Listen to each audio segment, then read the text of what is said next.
구약 성경책 327쪽입니다. 여호수아 6장 22절로 25절까지 말씀입니다. 우리 같은 목소리로 함께 귀한 말씀을 읽도록 하겠습니다. 함께 읽습니다.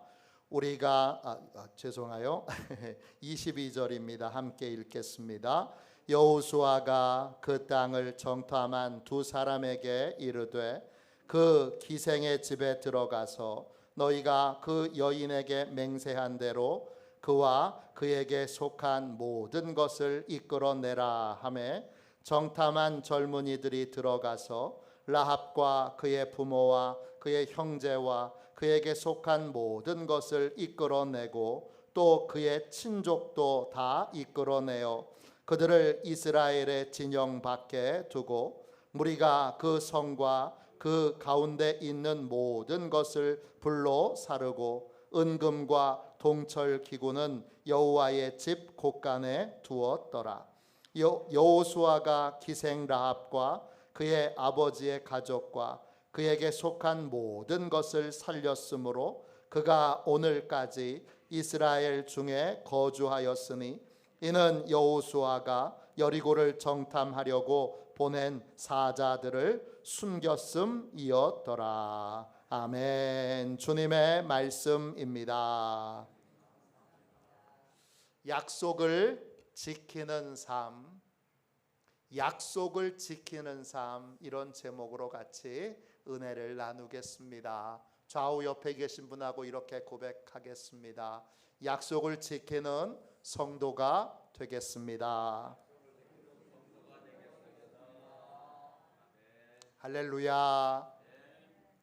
우리가 믿는 하나님은 신실하신 분입니다. 하나님은 우리와 언약을 맺으시고 그 언약을 반드시 지키십니다. 신명기 7장 9절에 너는 알라 오직 내 하나님 여호와는 하나님이시요 신실하신 하나님이시라 그랬습니다.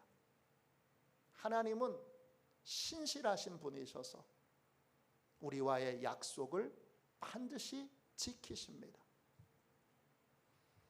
성경은 약속의 책이고 우리는 하나님이 신실한 분이심을 알고 믿기에 이 성경에서 약속하신 모든 약속들이 우리에게 이루어지게 됨을 분명히 믿습니다. 할렐루야. 약속을 잘 지키시는 하나님이 하나님의 자녀인 우리에게 너희도 약속을 잘 지키는 신실한 사람이 되라 하십니다. 하나님께서 아브라함에게 이렇게 말씀하셨습니다. 창세기 17장 9절입니다. 너는 내 언약을 지키고 내 후손도 대대로 지키라. 하나님의 자녀인 우리에게 약속을 잘 지키는 사람이 되라, 그렇게 말씀하셨습니다. 우리는 이 부분에서 항상 부끄러운 게 많습니다. 저도 말씀을 이렇게 준비하고 전하지만 내가 모든 약속을 신실하게 잘 지켰나? 모든 약속을 신실하게 잘 지켰습니다. 그렇게 여러분들한테 자신 있게 얘기하지 못합니다. 오늘 이 말씀을 통해서 하나님이 신실하신 것처럼 우리도 신실하게 약속을 잘 지키는 사람이 되기로 다시 한번 하나님 앞에 결단하는 저와 여러분이 되시기를 주님의 이름으로 축원합니다. 오늘 읽은 말씀을 보십시오. 여호수아와 이스라엘 백성들은 무엇보다 약속을 지키는 걸 중요하게 여겼다는 걸 오늘 본문이 보여줍니다. 하나님께 순종했더니 하나님이 여리고성을 무너뜨려 주셨어요.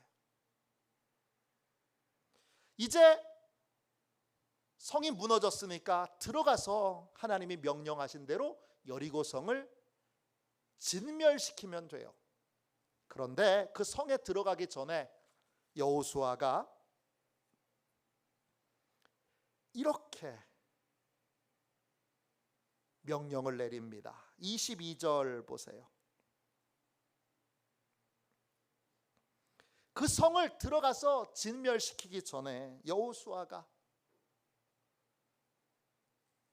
비천했던 한 여성과의 약속을 지키도록 2명의 정탐꾼에게, 여리고성을 정탐했던 2 병사에게 명령을 내립니다. 22절 보세요. 여호수아가 그 땅을 정탐한 2 사람에게 이르되 그 기생의 집에 들어가서 너희가 그 여인에게 맹세한 대로 그와 그에게 속한 모든 것을 이끌어내라 합니다. 여호수아는 이 성을 정복하기 전에 비천했던 한 여자와의 약속부터 지켜라, 그렇게 명령을 내립니다. 그 여인의 이름은 라합입니다. 성경에 기생이라고 나옵니다. 원어 성경으로 보면 조금 더 비참한 현실이 나오는데 몸을 파는 여자라는 뜻입니다. 남편이 없는 여성이고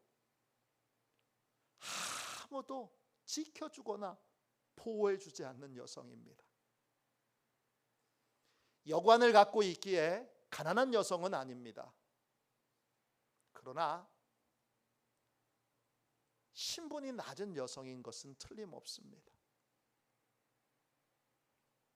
여호수아는 힘없는 연약한 이 여성과의 약속을 먼저 지키라고 명령을 내립니다.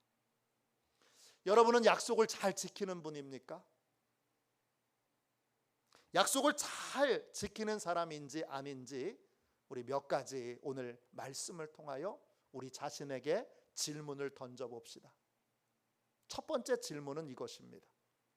나는 힘이 없는 사람과의 약속도 잘 지키는가? 안 지켜도 나한테 저항할 수 없고 항의할 수 없고 얘기할 수 없는 힘이 없는 여성과의 또는 힘이 없는 노인과의 힘이 없는 사람과의 약속도 나는 잘 지키는가? 하나님은 연약하기 그지없는, 무시해도 얼마든지 하나님의 위치에서 보기에는 아무것도 아닌 우리와의 약속을 지키시기 위해 하나밖에 없는 아들을 우리를 구원하시기 위해 내어주셨습니다. 그 사랑을 받은 우리도 힘이 없는 사람,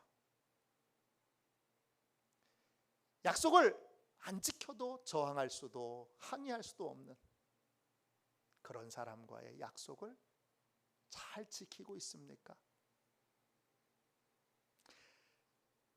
하나님은 약속을 잘 지키는 사람에게 놀라운 은혜와 복을 숨겨두셨습니다. 제가 좋아하는 크리스찬 기독교인 소설가 중에 술라미스 이쉬 키소르라고 하는 분이 있어요. 술라미스 이쉬 키소르, 이분이 쓰신 소설 가운데 진짜 재밌는 소설이 있어요. 제목이 사랑의 약속입니다.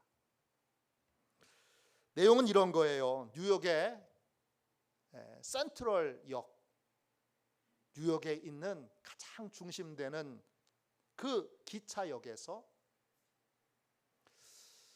6시 6분 전에 한 남자가 도착합니다. 이 남자는 육군 장교고 그리고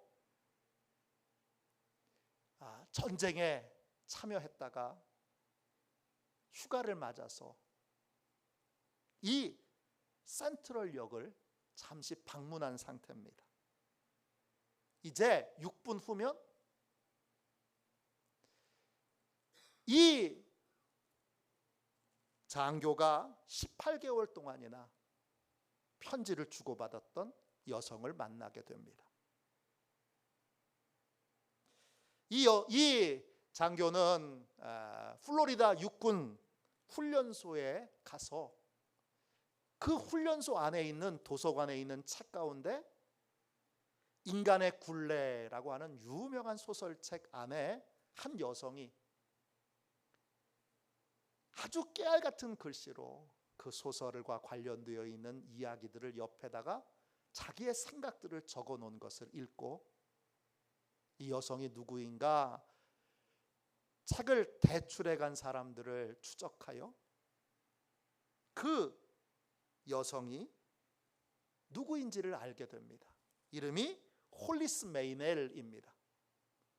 이 홀리스 메이넬이라고 하는 여성이 어떤 여성인가 또 찾아봐서 전화번호를 다 뒤져서 마침내 주소를 알게 되고 이 여성과 펜팔을 시작합니다. 그게 18개월의 시간이 이제 흐른 거예요. 한 번은 정말 비처럼 폭격기들의 그 포탄이 쏟아지는 곳 가운데서 전쟁을 벌일 때 이 브랜드 포드 중위는 죽음의 공포를 느낍니다. 그때 이 여성이 보내줬던 편지의 한 내용이 생각이 납니다. 시편 23편을 적어 놓은 거예요. 그 시편 23편을 적어 놓으면서 이 여성이 밑에다 이렇게 적어 놨어요. 죽음 앞에서 공포를 느끼는 건 당연하지요. 모든 용감한 남자도 공포를 느꼈을 겁니다.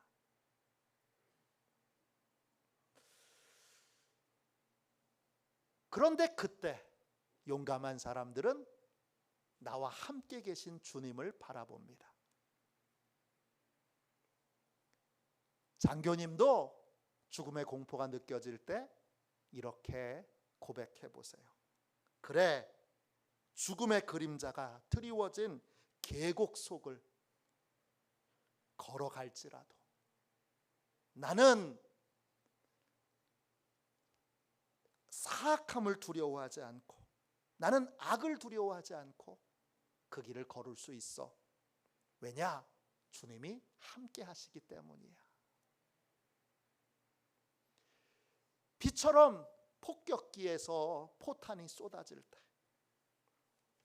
그녀가 보냈던 이 편지, 홀리스 메이넬이 보냈던 편지를 읽으면서 그녀가 생생하게 그 포탄 속에서 시편 23편을 읽어주는 것 같은, 그리고 주님이 함께 계시니까 걱정하지 마, 두려워하지 마, 이렇게 낭낭한 목소리로 이야기하는 것 같은 그러한 환상을 느낍니다.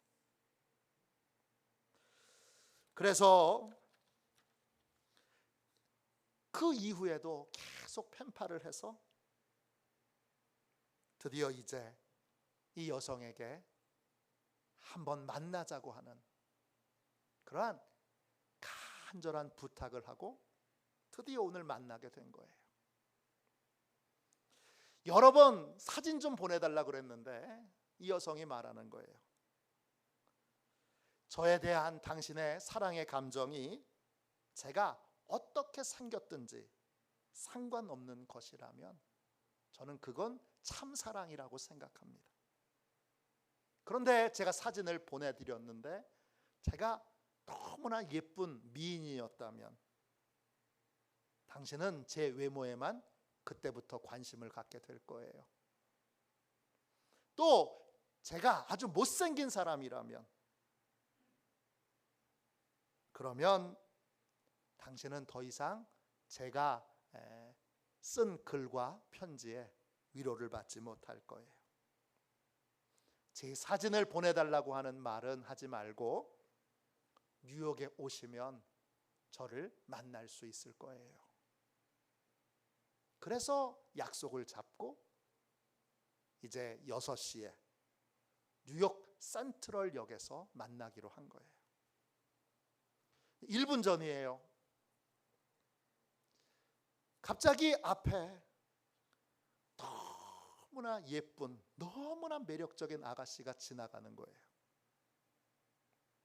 머리는 금발이고 눈은 파란색이에요. 입술과 턱은 아주 부드러워요. 그리고 연두색의 밝은 정장을 입고 있는데 몸매는 아주 날씬해요.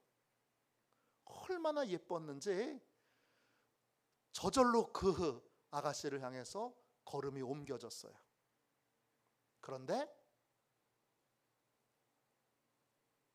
서로 얼굴을 보지 못했기 때문에 알아보기 위하여, 홀리스 메이넬이라고 하는 걸 알아보기 위하여 2가지 사인을 준비했어요. 하나는 가슴에 장미꽃을 달기로 했어요.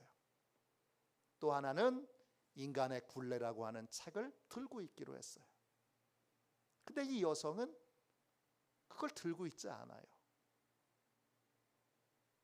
이 여성은 장미꽃도 없고 책도 들고 있지 않아요. 그래서 그 여성을 향해서 걸음을 옮기려고 하는 그 순간에 그 여성 뒤에 장미꽃을 달고 있고 인간의 굴레라고 하는 책을 들고 있는 한 여성이 보이는 거예요. 그런데 어떤 여성이 서 있느냐?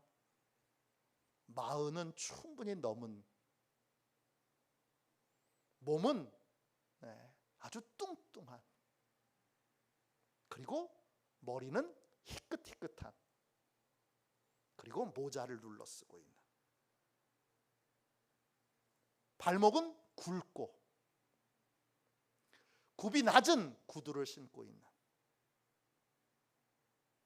그러한 여성이 보이는 거예요. 브래든 포트는 그 순간 마음이 무너졌어요. 내가 그렇게 만나기를 사모했던 홀리스 메이넬이 바로 저분이구나. 마음이 무너졌어요. 어떻게 할까? 마음은 아까 그 너무나 매력적인 그 여성한테 가고 싶어요. 마음은 막 간절해요. 그런데 이 브래드 포트 중위는 망설임 없이 약속을 지키기로 해요. 그래서 그 여성 앞에 가서 이렇게 인사합니다. 제가 존 브래드 포트 중위입니다. 그쪽은 메이넬 양이시지요? 만나서 반갑습니다. 저하고 함께 저녁 식사나 하시지요? 그러자 그 중년 여성이 쿡쿡쿡 거리면서 웃음을 참으며 이렇게 얘기하는 거예요. 이 목의 젊은이, 대체 이게 뭔지 모르겠구만. 아까 연두색 정장에 예쁜 아가씨 있지? 그 아가씨가 나한테 부탁하더구만. 내 코트 위에 장미꽃을 달아주고, 그리고 이 책을 좀 들고 서 있어 달라고. 나도 아들 둘이 군대 가 있어서 뭐 재밌는 테스트인 것 같아서 내가 이렇게 서 있었네. 자네가 기다리는 그 아가씨는 건너편 식당에서 기다리고 있으니까 얼른 가보게. 그러면서 이 소설이 끝납니다. 약속을 지키는 사람에게, 신실하게 약속을 지키는 사람에게 하나님은 항상 우리에게 선물을 준비해 놓으셨습니다. 우리가 예상하지 못한, 우리가 감히 상상할 수 없는 놀라운 선물을 준비해 놓으셨습니다. 이걸 기독교 작가인 이슈키소르 이분이 아주 재미있게 잘 그려냈습니다. 하나님은 힘이 없는 사람, 약한 사람, 어려운 사람, 그 사람이 그 사람과의 약속도 신실하게 지키는, 하나님의 신실함을 가지고 있는 사람, 하나님의 신실함을 지키는 사람에게 놀라운 복을 주시는 줄로 믿습니다. 그러므로 여러분 모두 다 힘이 없는 사람과의 약속도 신실하게 지키는 복된 인생들이 다 되시기를 주님의 이름으로 축원합니다.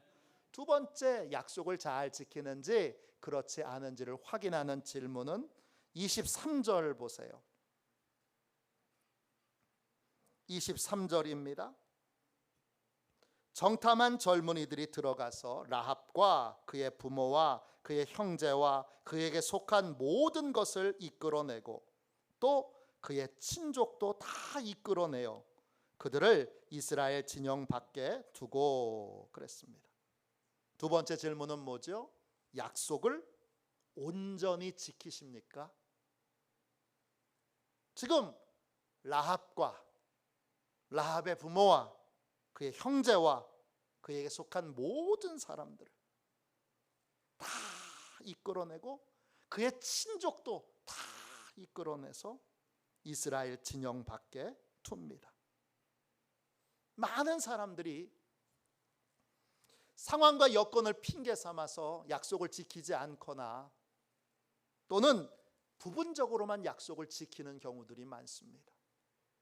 여러분은 사람과의 약속을 신실하게, 온전하게 지키고 계십니까? 우리나라 최초의 선교사 중에 한 분이었던 게일이라고 하는 선교사님은 캐나다에서 오신 분이에요.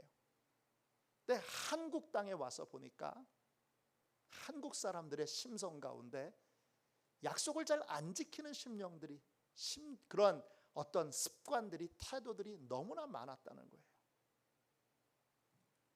그래서 이 게일 선교사님은 약속 이행이라고 하는 그러한 설교에서, 제목이 약속 이행이에요, 이런 말을 합니다. 부채를 갚아야 할 날을 자꾸 연기하면 이자가 계속 늘어나는 것처럼, 그리고 끝내 갚지 못하면 법정에 서는 것처럼 약속 이행을 자꾸 연기하면 신용 없는 존재, 이자가 커지는 존재, 결국 약속을 지키지 못하는 존재가 됩니다. 그러면 하나님께 영광을 돌릴 수 없습니다. 우리는 약속을 뒤로 미루지 않고 약속을 잘 지키는 사람이어야 합니다. 게일 선교사님의 설교 내용입니다. 온전하게 그 약속을 지키는 것, 이것이 하나님의 사람이 약속을 지키는 법입니다. 세 번째 질문은 여러분 24절입니다. 24절 보십시오. 24절입니다. 무리가 그 성과 그 가운데 있는 모든 것을 불로 사르고 은금과 동철 기구는 여호와의 집 곳간에 두었더라 그랬습니다. 세 번째 약속에 대한 질문은 뭡니까? 하나님과의 약속도 온전히 지키십니까? 입니다. 사람과의 약속처럼 하나님과의 약속도 온전하게 지키십니까? 하나님이 여호수아 6장 17절 보세요. 여리고성을 뭐라고 말씀하셨느냐 하면 하나님께 온전히 바쳐야 될 성으로 말씀하셨어요. 21절에도 온전히 바쳐야 될 성으로 말씀하셨어요. 온전히 바친다, 이 말이 히브리어로 한 단어예요. 차람이라고 하는 단어예요. 차람 또는 체렘이라고 그렇게 불러요. 이 말은 하나님을 위해서 온전히 바친다, 하나님을 위해서 완벽하게 쓴다, 이런 뜻이에요. 여리고 성은 하나님께 바쳐진 성이에요. 그래서 그 성에 있는 물건 하나도 사람이 취해서는 안 돼요. 이걸 우리가 체렘 또는 차람이라고 불러요. 이스라엘 백성들은 여리고 성에 있는 모든 것들을 다 진멸해야 돼요. 그리고 은과 금과 구리는 하나님의 집 곳간에 두어야 돼요. 이게 하나님의 명령이에요. 그런데 이스라엘 백성들이 단 한 사람을 제외하고는 이 하나님과의 약속을 신실하게 지킵니다. 이 체렘, 이 여리고성을 가리키는 이 체렘이 뭘 상징하느냐 하면 하나님을 위해서 온전히 바쳐져야 되는 것들을 상징합니다. 그 대표적인 것이 뭐냐 하면 바로 11조와 주일 성수입니다. 11조는 오직 하나님을 위해서만 사용되어져야 합니다. 제가 11조에 대해서 공부할 때 가장 많이 들었던 말은 이 말이에요. 11조는 체렘입니다, 이 말이에요. 11조는 체렘입니다. 예수전도단의 DTS 교재 가운데 재정훈련 교재가 있는데 그 교재에서 계속 얘기하는 거, 반복해서 얘기하는 건 그거예요. 11조는 체렘입니다. 하나님을 위하여 온전히 쓰여져야 되고 하나님의 창고에 온전히 드려져야 되는 것입니다. 또 주일 성수도 마찬가지. 주일에 그 시간은 하나님을 위해서 사용되어져야 합니다. 하나님을 위하여 그 시간은 온전히 하나님께 드려져야 합니다. 이 두 가지가 가장 기본적인 체렘입니다. 이걸 신실하게 지키는 것에서 하나님과의 약속을 지키는 삶이 시작되는 것입니다. 미국에 유수한 호텔 체인이 있죠. 우리나라에도 들어왔던 호텔 체인 중에 홀리데이 인이라고 하는 호텔이 있습니다. 그 지금 회장이 아니라 전임 회장의 이름이 클라이머입니다. 그런데 이분은 신실한 기독교인으로 호텔 안에 카지노를 두지 않기로 그렇게 하나님과 약속합니다. 그런데 회장을 맡고 나서 얼마 지나지 않아서 라스베가스에 있는 홀리데이 인 호텔 안에는 카지노를 두어야 한다고 하는 임원들의 강력한 요구가 있습니다. 계속 거절하면서 회장직을 하다가 결국 더 이상 거절할 수 없게 됐을 때 그는 가족들과 상의하고 회장직을 내려놓습니다. 그는 회장에서 은퇴하면서 직원들에게 이렇게 말했습니다. 저는 호텔을 운영하면서 하나님과 호텔 안에 카지노를 두지 않기로 그렇게 약속했습니다. 사람들 간의 약속도 중요한데 하나님과의 약속은 얼마나 더 중요하겠습니까? 제가 하나님과의 약속을 지킬 수 있는 유일한 길은 회장직에서 물러나는 것뿐입니다. 그래서 제 마음은 지금 아주 평안합니다. 그는 하나님과의 약속을 지키기 위해 자신의 모든 이권과 자기의 모든 권리를 내려놓습니다. 하나님과의 약속을 소중하게 여기는 사람은 하나님도 그를 소중하게 여기십니다. 하나님은 하나님을 존귀히 여기는 자를 존귀히 여기십니다. 사람과의 약속뿐만 아니라 무엇보다 하나님과의 약속을 신실하게 지키는 저와 여러분이 되시기를 주님의 이름으로 축원합니다. 마지막 네 번째로 약속을 잘 지키는가 지키지 않는가를 확인할 수 있는 네 번째 질문은 여러분 25절입니다. 25절 보십시오. 여호수아가 기생 라합과 그의 아버지의 가족과 그에게 속한 모든 것을 살렸으므로 그가 오늘까지 이스라엘 중에 거주하였으니 이는 여호수아가 여리고를 정탐하려고 보낸 사자들을 숨겼음이었더라. 마지막 네 번째 질문은 뭐냐?